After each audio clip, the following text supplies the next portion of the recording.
Hey y'all, Carolina Tony here and Debbie. And we are here in West YellowStone, Montana. And we are going to go to YellowStone National Park, and you get to come with us. Now, this video may be quite long, and we want you to stick with us because at the end we're going to share with you some tips so that you might not have to deal with some of the issues that we've dealt with and hopefully make your trip more enjoyable. So be sure to stay to the end and we'll share these tips with you. And we are here at the visitor center. We thought we knew what we wanted to do, but we didn't. So we came to the visitor center to get us a nice map from the ranger. A nice map from the ranger. Explaining things to go, things to see, whether to do things today or tomorrow when the weather's going to be prettier. So she was very helpful. Yeah, because I'm going to tell you, this place is huge. But we are kind of anxious because I'm going to show you in just a second the line that's going in. Just to get into the entrance, not even in the park. Exactly. So, but anyway, in just a few seconds we're going to get our road and we'll get started. But right after this station identification.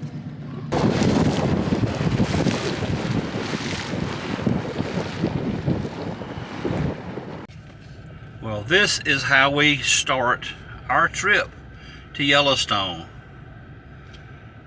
5 miles an hour.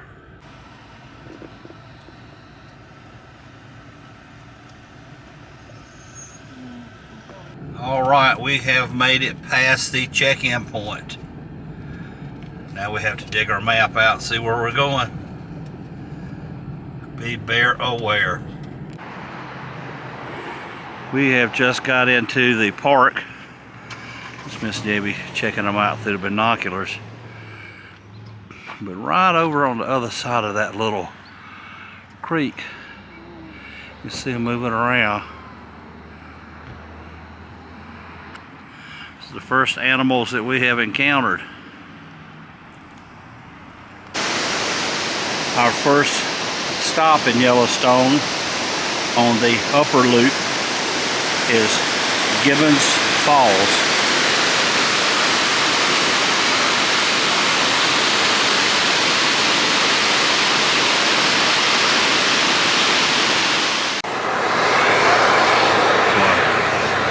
This, you can see hardly. I'm sure you might not be able to see on camera, but the water is bubbling up and steam shooting out of the ground.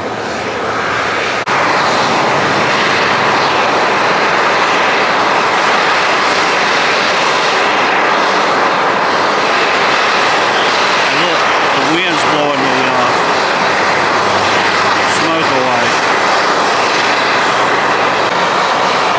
And there, this is called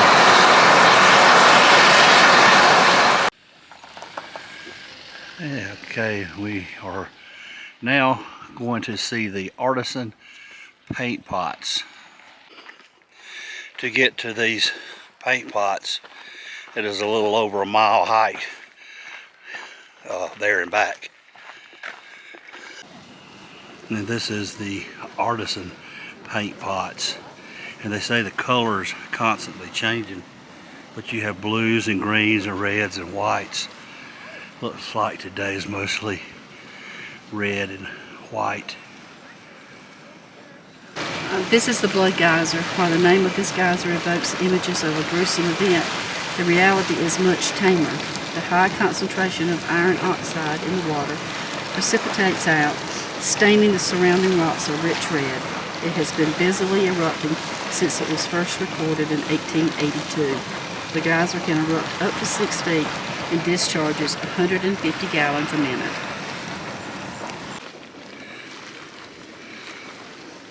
How clear that water is. It's like a hot tub, but I'm not getting in it. This is the back side of Blood Geyser. You see the little stream coming down and the water, there's steam coming out of this water, and it crosses under this little bridge and goes on down. It looks like it goes out into a swamp. but you can feel the heat coming off this water. Here's a little bitty one in its infancy. You see, it's just like a little molehill with steam coming out of it.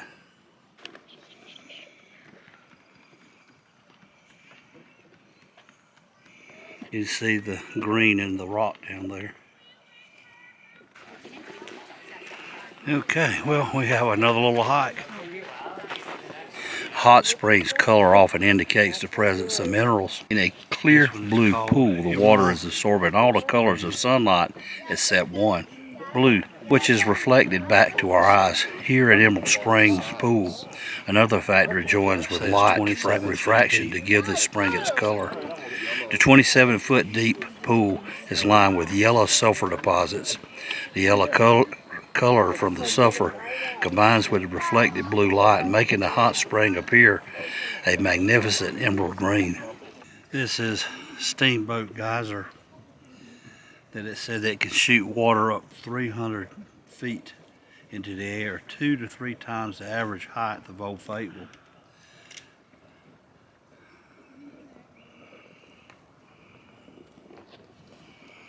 And look at all the trees around it have been scalded.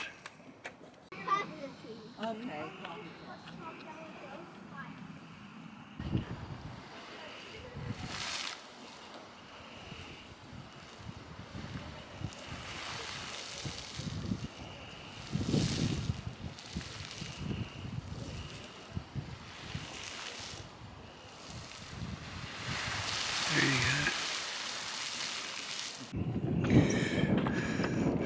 Hiking to some of the geysers, they have little wooden trails that you could go on, because you wouldn't want to be walking across that.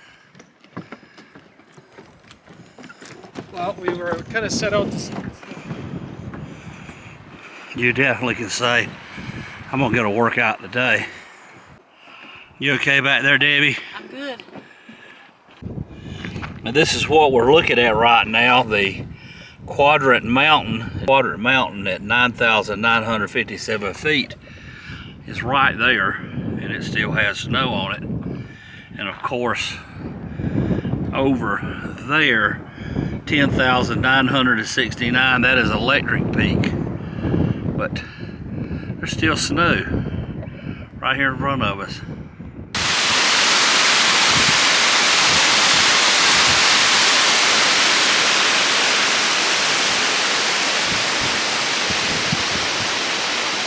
Golden Gate Canyon was one of the most difficult and expensive challenges engineers faced when building the first roads through the park. The first bridge was built in 1885.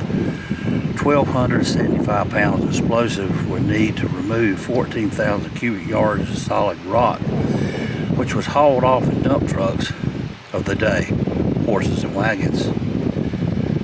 The bridge was dangerously unstable. By 1900, heavily laden stagecoaches crossed the bridge many times a day, with the possibility of a fatal drop into the chasm if the wooden trestle failed. The bridge was built in 1900, 1933, and 1977 using newer materials and engineering each time. And this is what it looked like back when it was originally built with wood. And they say it was best to walk your horse rather than ride him.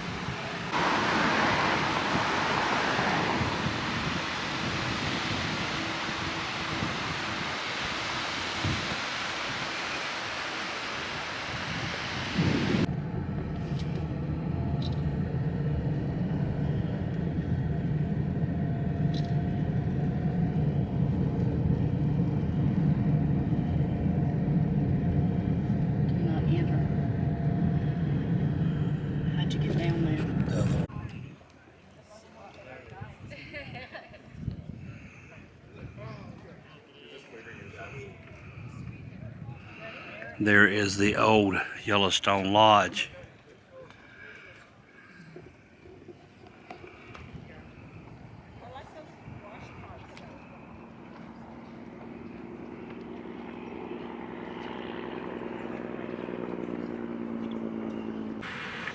Look at this. You can hardly make it out, but water is cascading down this hill. And look at the colors. That is pretty cool. Look at this formation here. It's a little mini geyser.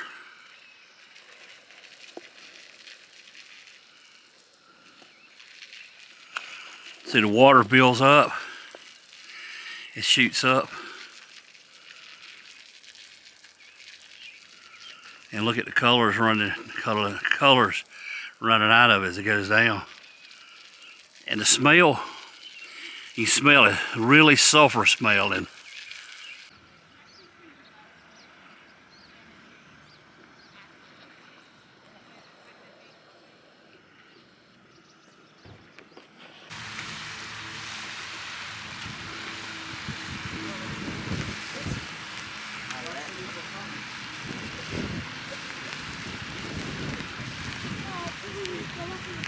Can you take a picture?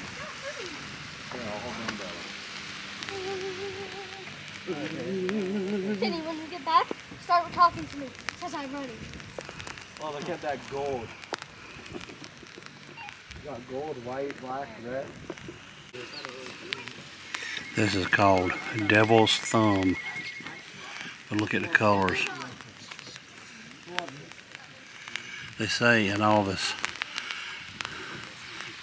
deposits there are microorganisms living in it.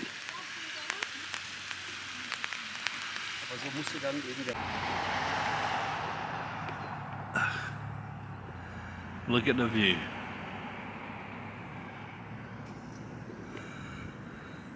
This is all natural, it's not mowed, it just grows. And I do not see the first buffalo, bear, or elk, or nothing out there. Surely there's one out there somewhere. No. Our first buffalo of the day.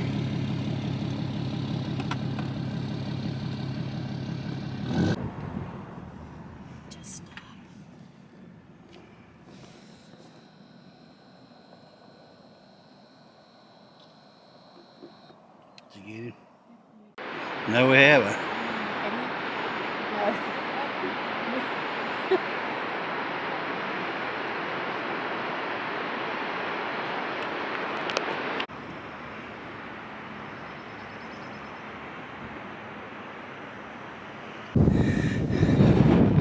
It's kind of smoky.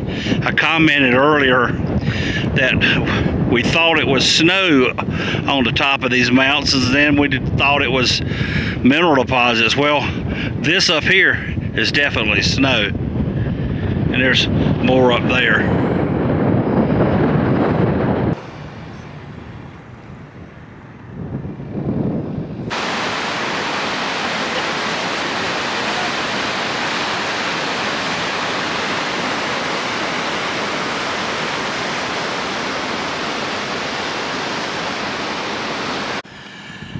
We haven't seen very many wild animals, but look at this osprey.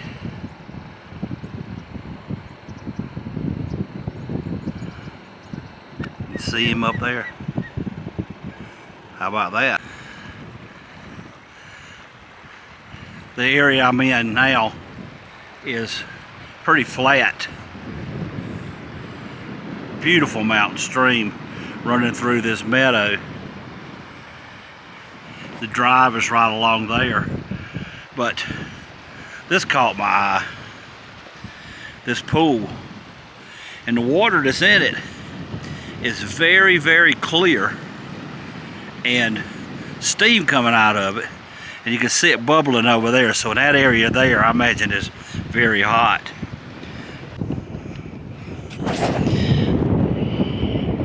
This is called fountain paint pots. And they say that the crust is very thin. While it may look like stable ground, perhaps if you walk on it, you'll fall through to the center of the earth, or at least far enough to burn you to death.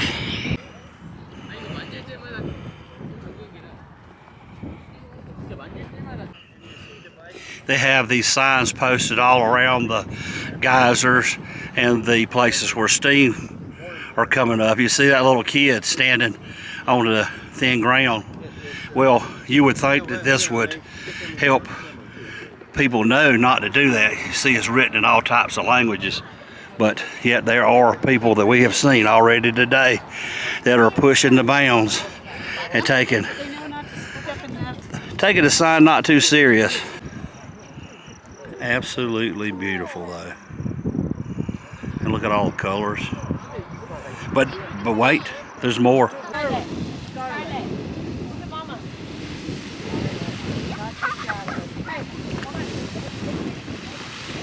Yeah.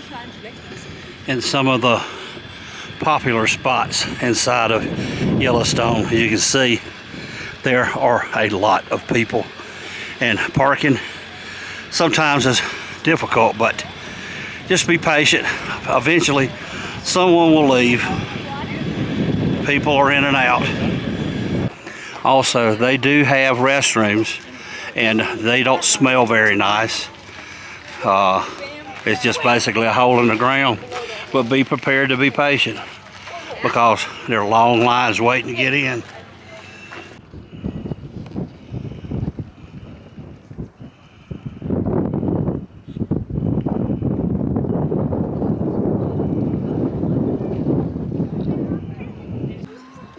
This is Excelsior Geyser.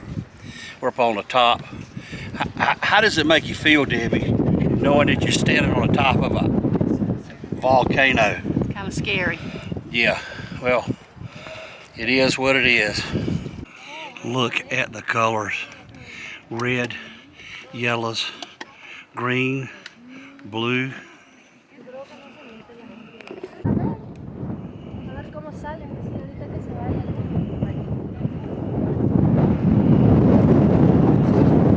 This is called a bacteria mat. I'm not sure if it's a hard surface or not. You see right over there next to the pool with all these colors, but the water looks like it's a few inches deep right here, but check the marks out in it. It's perhaps from a buffalo, and apparently the buffalo couldn't read the signs.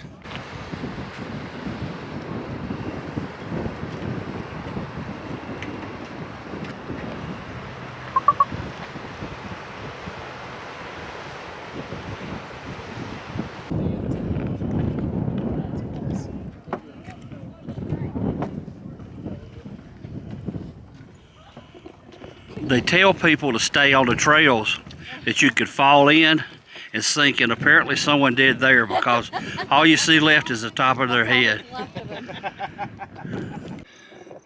I have to say, this place is amazing.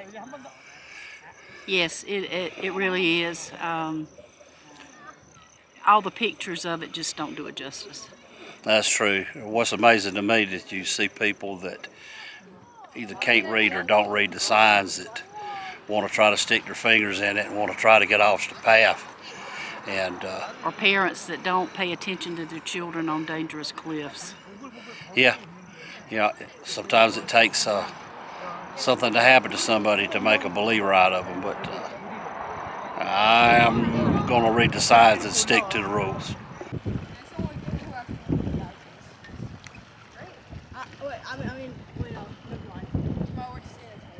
I really like them.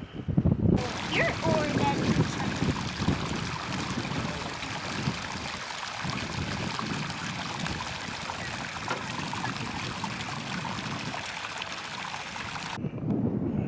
I thought I'd mention this, and that lake right there, Sunset Lake, and they tell us that this white area here is crust, and why it's dangerous to walk on it. Now, animals have walked on it, but if you look right there on the edge where you see that hot bubbling water,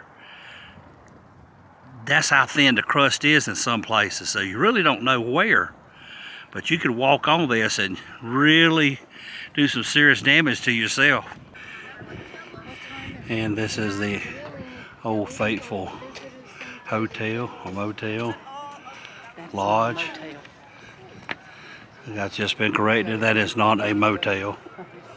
motels The doors are not. open from the outside. Okay, the door's open from outside of a motel. This is the inside place.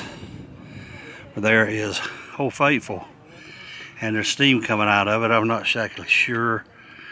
Look at all the people that are waiting on Old Faithful to go off. Hey y'all, we hope you've enjoyed this video.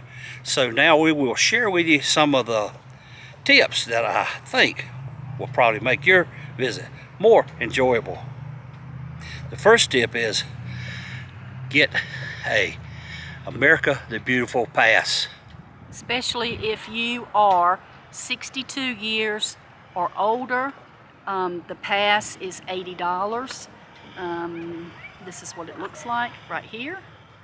And this is for seniors, it's a lifetime pass, and it will get you into any national park free of charge for a lifetime.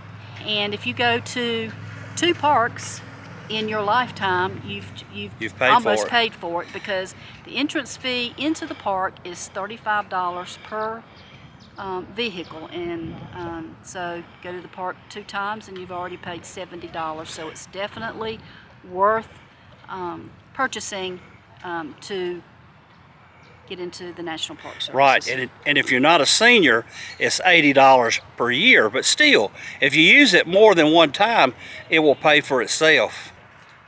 So the next tip is that we found that we had no idea what to do at Yellowstone, and so hopefully to cut down some of the frustrations, we stopped by the visitor center here in West Yellowstone, talked with a ranger. They have a nice map that's broken out into the upper loop and the lower loop, and she highlighted the areas that are most important to see.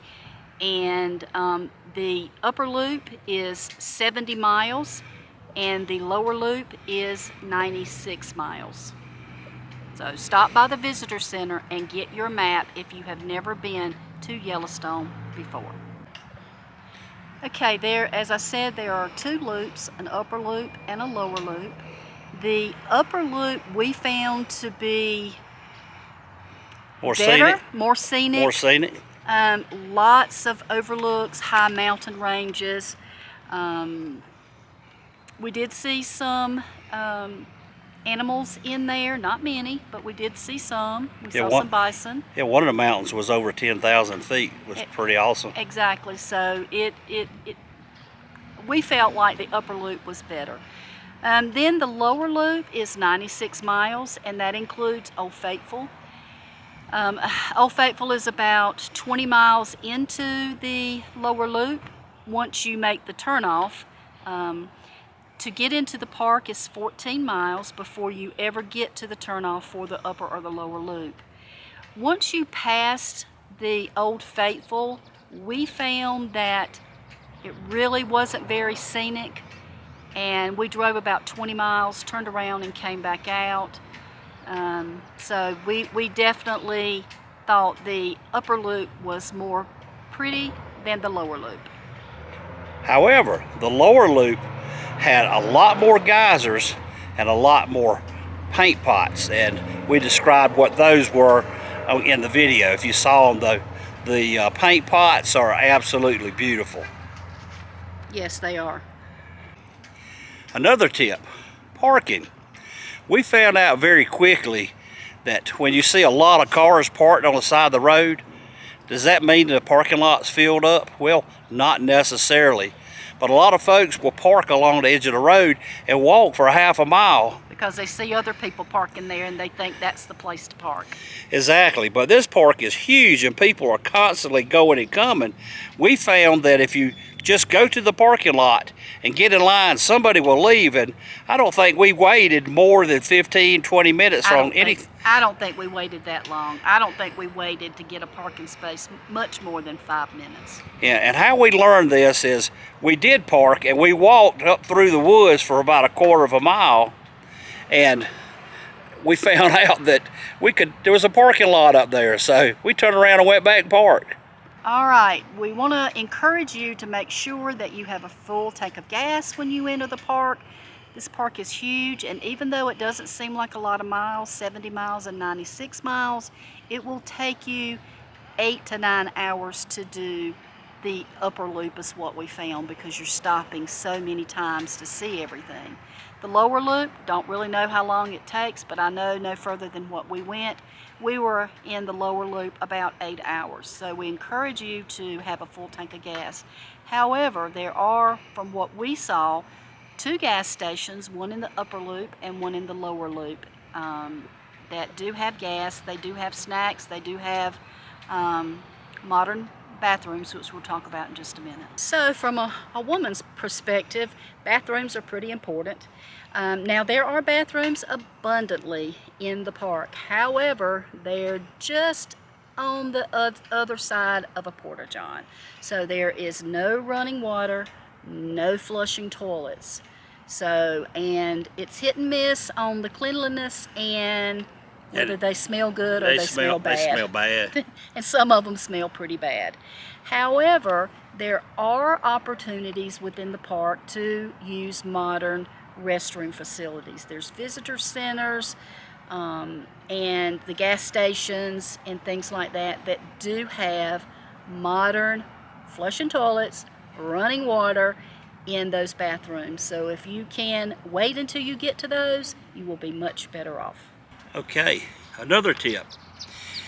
Food is very, very limited in the park. There are a few restaurants on the upper and lower loop, as well as a few gas stations you can pick up some snacks. But we found that it's a lot more fun to take a cooler and take stuff to make sandwiches, or basically take a picnic lunch. That way you can stop whenever you want to, you can avoid the lines, and I don't know, I just enjoyed it. Picnic tables are abundant in the park, so you should have no problems finding a picnic table. Now, what I did before I left home, I did buy a cheap vinyl tablecloth that I could put on the picnic tables, because not all people are very clean. And birds like to poop on picnic tables. Absolutely. So that's another tip, is to pick up just a cheap Walmart tablecloth. Plus, food inside the park is not cheap. So, what else you got? that's it. Well, we hope these tips are beneficial to you, and we hope that you will enjoy your trip to Yellowstone National Park. But for now, Y'all have a good day. yeah, what she said.